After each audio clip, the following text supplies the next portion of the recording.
There is no law, and to date, nobody has been able to show that there is a law for the average American citizen working day in and day out to pay an income tax. But We the People Foundation for Constitutional Education put a full-page ad in the USA Today on July 7th, 2000. And within the body of that ad was a $50,000 challenge for anyone that could show the law.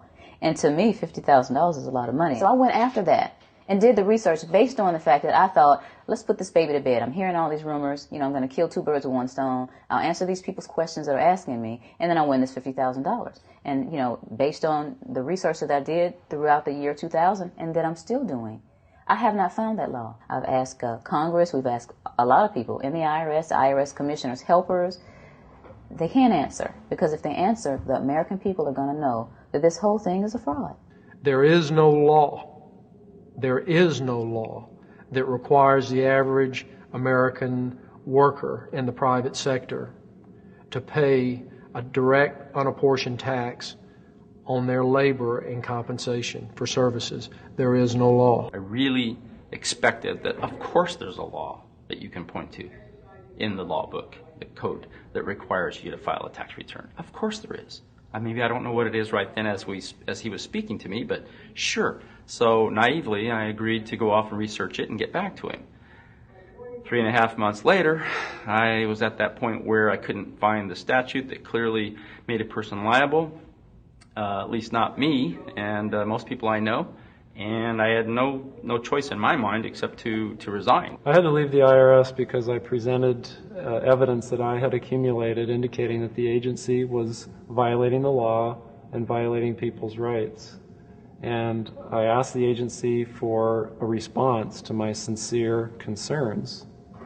And the answer I got was that they would not respond to my concerns and that they would provide me with the paperwork necessary to tender my resignation. You can look through the statutes and look for the law that requires you to pay. And when you do that, you can't identify a law that requires the average person in America who earns a wage and works in private business to pay an income tax. American citizens, along with the foundation, have been asking the IRS to specifically provide them with the underlying legal foundation upon which they administer and enforce the personal income tax laws in our country. At the national level, when people would attempt to contact somebody of a much higher authority, say the commissioner, same kind of thing. They would get answers that were in effect non-answers. You have to understand that an agency which will unlawfully impose a tax that doesn't exist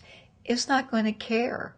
If we, the people, don't know what our rights are, they're not going to tell us. If Americans just learned that the IRS was actually knowingly deceiving them, that would be enough for them to rise up and put a stop to it. 100% of what is collected is absorbed solely by interest on the federal debt.